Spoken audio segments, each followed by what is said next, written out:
നമസ്കാരം. KS കിസാമനുണ്ട് YouTube ചാനലിൻ്റെ പുതിയൊരു വീഡിയോയിലേക്ക് ഏവർക്കും സ്വാഗതം. ഞാൻ 16 ദിവസങ്ങൾക്ക് മുമ്പ് ഒരു സെറ്റ് തിരിച്ചിരുന്നു. അന്ന് ആ കൂട് പുതിയ രീതിയിൽ റാണിയെ കൂട്ടി നിർത്തി റാണിമുട്ട ഉണ്ടാക്കുകയാണ് ചെയ്തിരുന്നത്. അതിനുശേഷം 8 ദിവസങ്ങൾക്ക് ശേഷം ഞാൻ ആ കൂട് 3ആയി സെറ്റ് തിരിക്കുകയാണ് ഉണ്ടായത്.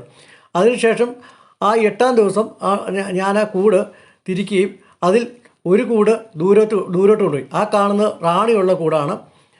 അപ്പം മറ്റേ കൂട് ആ സ്റ്റാൻഡിൽ തന്നെയുണ്ട്, അത് ദൂരെ സ്ഥലത്ത് തന്നെ ഇരിക്കുകയാണ്.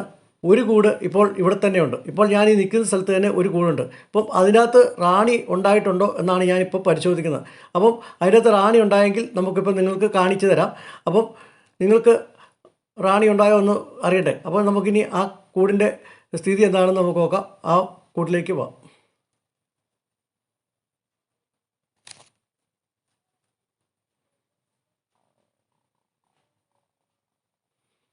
ഇപ്പോൾ അടപ്പ് തുറന്നിരിക്കുകയാണ്. അടപ്പ് തുറന്നിട്ട് റാണി അടപ്പിൽ എവിടെയെങ്കിലും കയറി ഇരിപ്പുണ്ടോ എന്ന് പരിശോധിക്കുകയാണ്. ചിലപ്പോൾ അടപ്പിൽ കയറിയിരിക്കും.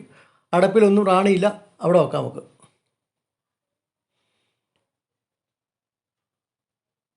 ഇപ്പോൾ ഒരട ഞാൻ പൊക്കിയെടുക്കുകയാണ്. ഞാൻ പരിശോധിച്ചുകൊണ്ട് ഇരിക്കുകയാണ്. അപ്പോൾ അട പൊക്കിയെടുത്ത് കഴിയുമ്പോൾ ഇത് കഴിഞ്ഞ വർഷം ഞാൻ വലിയ ഫ്രെയിമുകളാണ് മുകളിലിട്ടേക്കുന്നത്. അതിൻ്റെ ഒരു ഫ്രെയിം കെട്ടിത്തീരാത്തത് എടുത്ത് താഴെ ഇട്ടിരുന്നതാണ്. ഇപ്പോൾ ഇതിൽ ഫീഡിങ് നിറച്ചിട്ടുണ്ട്. അപ്പം കഴിഞ്ഞ വീഡിയോ കണ്ടെങ്കിൽ മാത്രമേ നിങ്ങൾക്കത് എന്താണെന്ന് മനസ്സിലാവുള്ളൂ.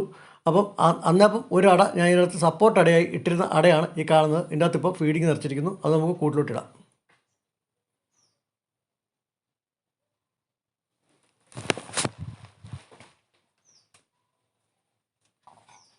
ഇപ്പോൾ അടുത്ത അട പൊക്കിയെടുക്കുകയാണ്.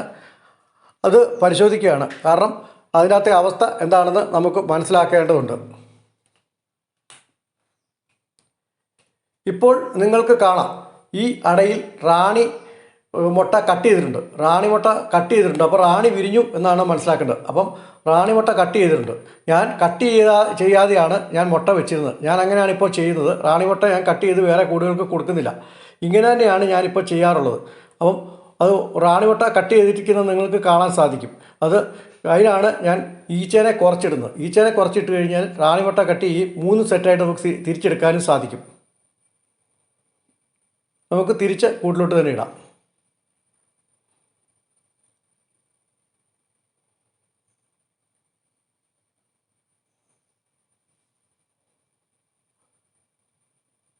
ഇപ്പോൾ ഈ അടയിൽ റാണി ഉണ്ടോ എന്ന് പരിശോധിക്കുന്നു. ഇത് നമ്മൾ അന്ന് സപ്പോർട്ടായിട്ട് ഇട്ട് കൊടുത്ത അടയാണ്. അതായത് ഒരു കൂട്ടിൽ നിന്ന് താഴത്തെ കൂട്ടിലെ റാണിയുള്ള കൂട്ടിൽ നിന്നും 8ാമത്തെ ദിവസം സപ്പോർട്ടായിട്ട് ഇട്ട് കൊടുത്ത ഒരടയാണ്. സപ്പോർട്ടായി ഇട്ട് കൊടുക്കുന്നത് എന്തിനാണെന്ന് ഞാൻ അന്നപ്പോൾ പറഞ്ഞിരുന്നു. ഒരു അട വിരിഞ്ഞ് തീരുമ്പോൾ അടുത്ത അട വിരിയാൻ വേണ്ടിയാണ് ചെയ്യുന്നത്. ഇതാ ഇപ്പോൾ നമുക്ക് കാണാം, ഇതിനകത്ത് കുഞ്ഞു റാണി ഒരെണ്ണം വിരിഞ്ഞിട്ടുണ്ട്. ആ റാണിയാണ് നിങ്ങൾക്ക് കാണാൻ സാധിക്കുന്നത്. ഈ ഞാൻ കൈ വെച്ചേക്കുന്ന സ്ഥലത്താണ് റാണി ഉള്ളത്. ഈ കൈക്ക് തൊട്ട് മുമ്പിൽ കാണുന്നതാണ് റാണി. ആ ചെറുതായിട്ട് കറുപ്പിലുള്ള റാണിയാണ്. ഇത് വലുതാകുമ്പോൾ കുറച്ചുകൂടെ വലുതാകുന്നതാണ്. പിരിയുമ്പോൾ ചെറിയ റാണിയായിരിക്കും, അത് പ്രശ്നമില്ല.